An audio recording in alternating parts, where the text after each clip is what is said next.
Welcome to Failed Forward, a podcast for professionals who are wondering, how the hell did I get here? Join your host, Rachel Durkan, and me, Donna Miller, as we discuss the messy, bumpy, and often unattractive journey to success. After all, if it isn't hard to do, is it really worth doing?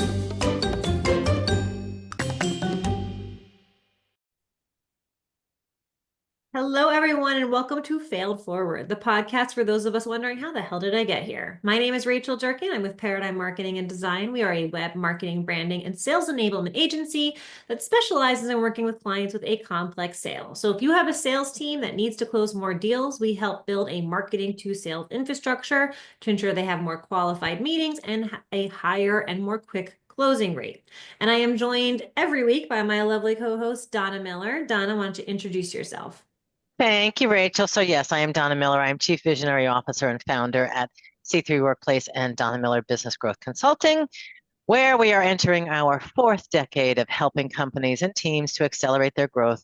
What we do is we help them with their biz dev, their operations, and their finance.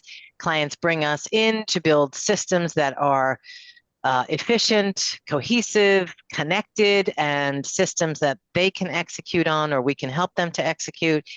And bottom line, we're helping our companies to build infrastructure that will allow them to build a company that will run and grow that without them involved in every little detail.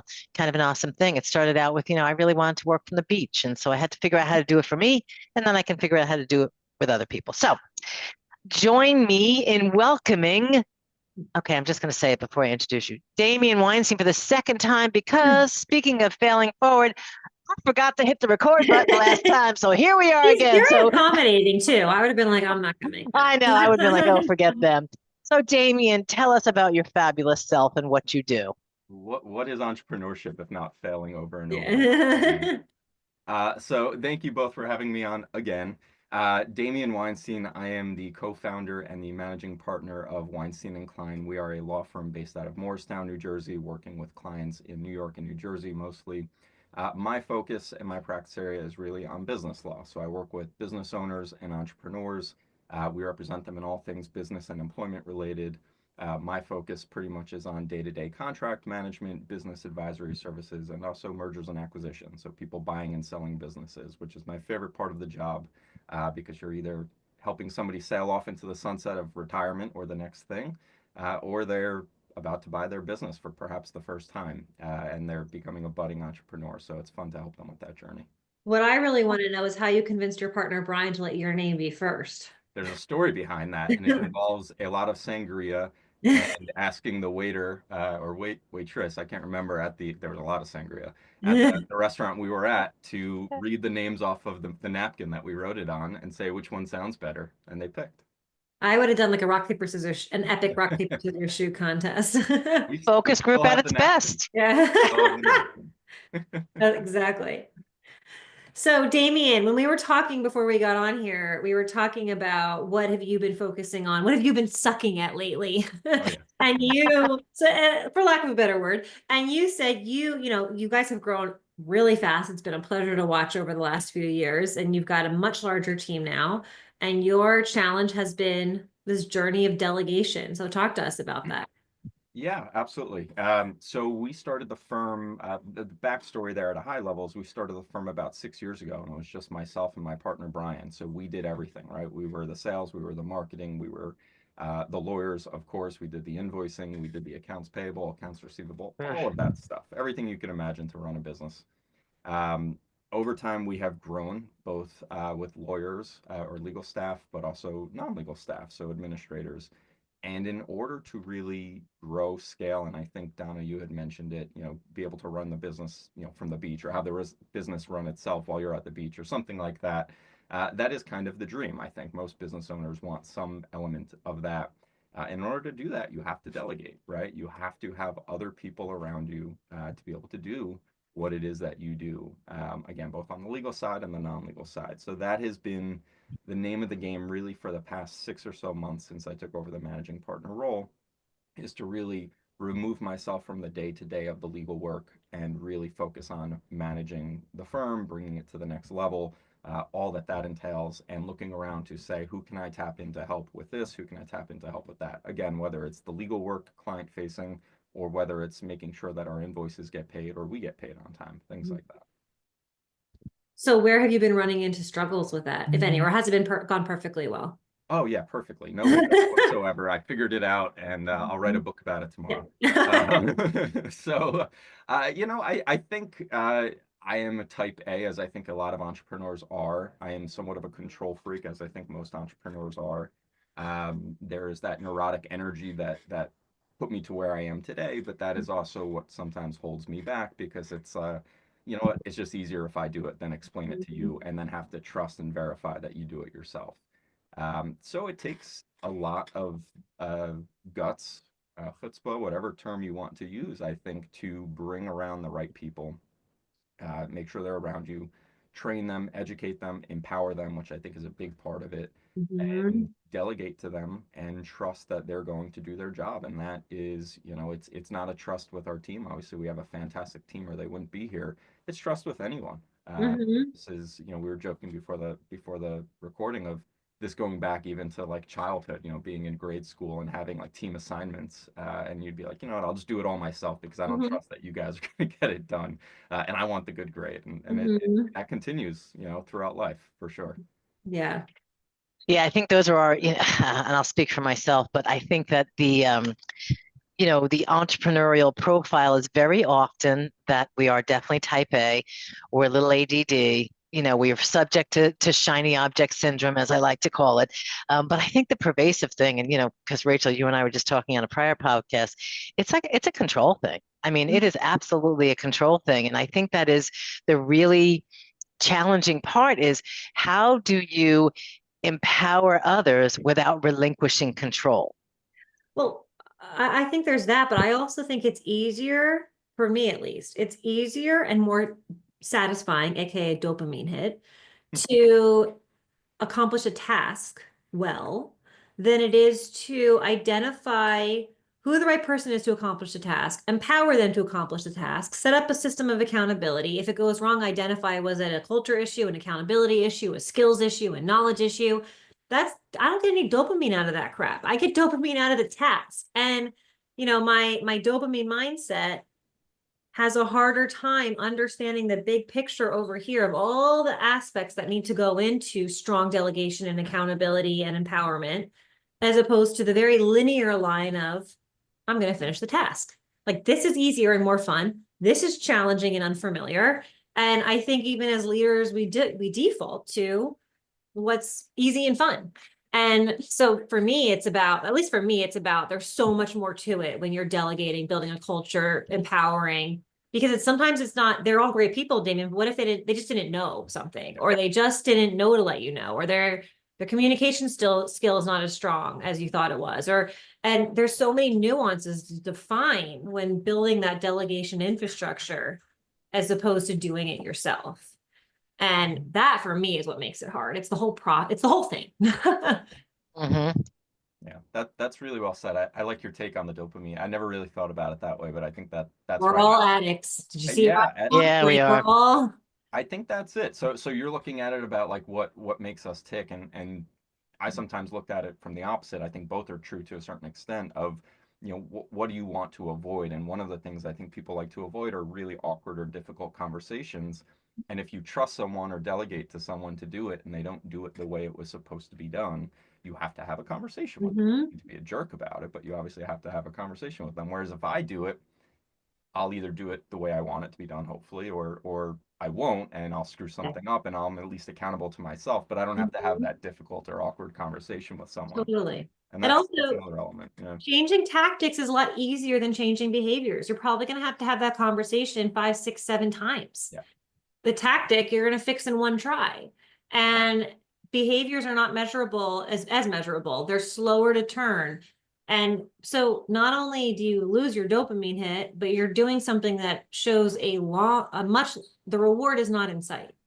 And, I'm making it sound awful, but in my experience, when we were talking about, Damien, on our last podcast, like timeline to empower others to be leaders. I feel like it's a long 2-year process to go from a doer to a manager. and or leader. But when you get there, man, I was just saying one of my team members is out and I don't even remember how to do half her job. I'm like, I don't know how to do this and I don't want to. Yes. But years ago, I would have wanted to do the whole thing by myself. So the journey sucks, but the end, I shouldn't say sucks. The journey's challenging, but the end game is so worth it. It is. And you know what else I found? And this is quite a while ago, but the other challenge of delegating and raising up leaders is the financial one. I used to be the biggest biller in the firm, and now I'm not billing. So, that's like pressure. I guess I don't need to be here right now today. I'll go to the beach. Yeah. So I So, will say, as lawyers who bill our time, billable hour, flat fee, projects, whatever, it's a real thing, right? I still bill absolutely. a little bit, and I look at my time and I say, man, that is not what it used to be. But that's I because I have know. all these other things. But lawyers, and service providers who bill like that, they define themselves and their success and their ability and their prowess by what the numbers say at the end of the day. I had a good day because I had a solid billable day, or I had a good day, or a bad You day could because it measure wasn't it. that high. Yeah. So what would you say, we've been talking about the negatives, but what leads, what do we leave the audience with? What leads to successful delegation? Like what are like 3, 5, like what are the tricks that make this work? Yeah. Certainly figuring all these things out, but if I had to put them into some order, the first thing is, and I remember hearing this, I was fortunate enough to have some good mentors when we launched the firm. And I remember being terrified when I called one of them and I said to him, we're about to hire our first employee. She's going to be our administrator and she's going to take all the admin work off of our plate and, salary, benefits, all the whole thing. And um, he just said, he's like, you don't understand how much this is going to unlock you and unleash you. Like this is So much going to billable time that you can go do. so, and I said to him, well, what about this? What about that? He said, screw it. You just need bodies to begin with. You can't delegate unless you have bodies. It's kind of a harsh way of putting it, because I don't necessarily think any of us see our people as just bodies. But you need to have people, right? So I've talked with a lot of, given what we do for a living, we talk with a lot of solopreneurs and business owners who have a similar concern. And I said, well, who can you delegate to? And they said, well, I don't really have anyone I know I can hire outside for that, or I don't have anyone I know that I can hire as an employee or contractor for that, whatever it is. You need to have somebody, right? So you need to find somebody. You need to train them. It takes a long period of time. And Rachel, you were mentioning something like this, right? You're going to have multiple conversations with them. They're not going to get it right the first dozen times. That's okay. You obviously have to know when you don't have the right person, but you also need to know when there's the potential there, and with just enough reps and time, they can get it done. So having the people, training them. I think communication's a big part of this, right? Probably a subset of that. Not email communication, not Teams communication. No, I know. And I Communication. think it's very easy, and I think I'm guilty of this. It's very easy to just say, here's how to do it, just get it done. And people aren't exactly receptive to that. Most people aren't exactly receptive to that. They really need you to fill in the space in between, here's what it is, here's what I want it to look like at the end. And so that takes time, it takes patience, it takes communication skills, it takes a human touch for sure. I think having that, and then on a more practical, those are a bit more like philosophical points, but I think on a more practical point, one thing that we have started doing in the past probably year and a half, 2 years, is having SOPs, standard operating procedures, written guidelines for everything. Like every possible thing that happens in our business, we should have a guide so that, God forbid, something happens to us and we need to bring somebody in, temporarily to replace that person or whatever it is, or someone's out on vacation and I need to do it. Rachel, to your point, you kind of forget how these In things. theory, I thought I could do it, and I'm like, oh crap, how do I do this? I gotta go look it up. And you would laugh if I explain some of these things, but some of the most basic things in the world that our business does, we have it's a simple 1 or 2 pager, and it's just a checklist of do this, do this. Seriously, yeah. When you don't do it every day, you forget. And it helps for sure. Yeah, the other thing I would add to wrap around all of that when you're beginning this process of delegating is having full team meetings on a regular basis. I think, I have a client now who's hitting that point in their growth where they do work with subcontractors, but I say to them, listen, these people have been with you. They are your team. Just because, so we had a first team meeting and, she was really like not wanting to invest the time. And even the team was like grateful to be there. And the point is, it's not about, meeting for the sake of meeting or having a meeting that could be an email, which is definitely a pet peeve of mine.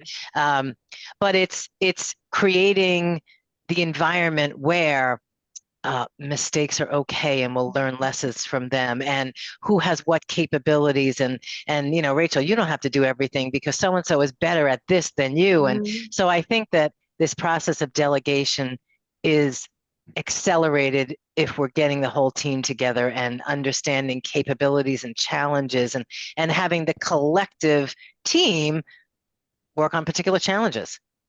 I would add to that two things. One, I don't care what position it is. I don't care if it's admin to senior. When you're delegating, you have to explain the why, not just why are we doing this?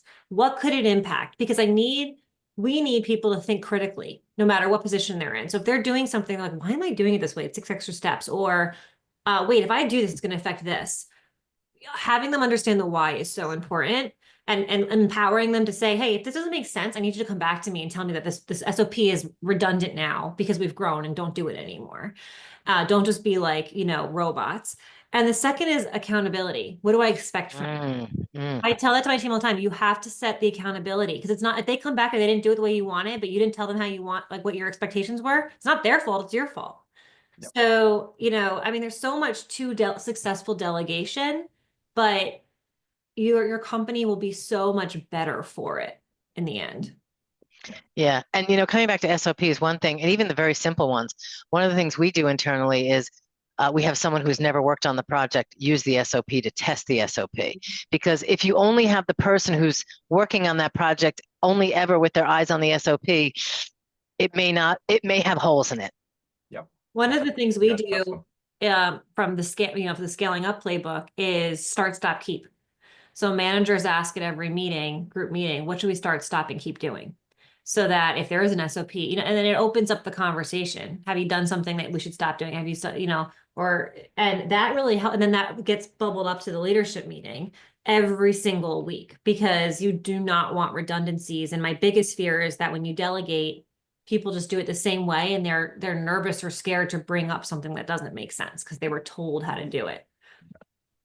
Yeah, that goes back to kind of empowering the team to speak in, right? Just because we've done it this way to date doesn't mean that is the best way of doing it. And if you want your people to feel empowered, for lack of, I know, keep using that term, but empowered to speak up and say, we're doing it A, B, C, D, but if we cut out C and go straight to D, that'll save us this amount of time, and it gets us the same thing, and we're all better off for it. Totally. All right. So these podcasts always go so quickly. We're bumping up against the end of our time. Damien, if you could go back and change one thing in regards to this particular topic and, your practice in general, what might that be? Starting sooner, I think. And there's probably on all the levels. So I wish I would have had the guts, and that's the nice way of putting it, to start the business sooner, trusting in myself to do it, believing in myself to do it. I wish I hired sooner. So we mentioned to you that first hire, that was about a year and a half, I think, into our business. And looking back, I don't understand how we survived a year and a half doing that. And it just is insane. But I wish I started that sooner. I wish I got more comfortable delegating sooner. I wish I started educating myself on delegation and team management and leadership sooner. So that's the common theme there, right? Is like all the things I'm doing them now. Do I, I don't have any regrets, of course, but starting sooner, you always wonder, where would I be now had I done this, not starting 6 months ago, but starting a year and a half ago, 3 years ago, whatever it is. Well, Damien, as someone who's got a couple of years ahead of you, you got to let that go. Just don't make the same mistake. Let it go. That's it. Rachel, any comments before we close? No, but Damien, that's the same thing I always say. I wish I didn't wait so long. She does. She does say that. All right. Well, we thank you all for joining us, and I hope that you will embrace failing forward, because it really is the path from here to there, and give yourself some grace along the way, will you? So thank you all for joining us. See you next time.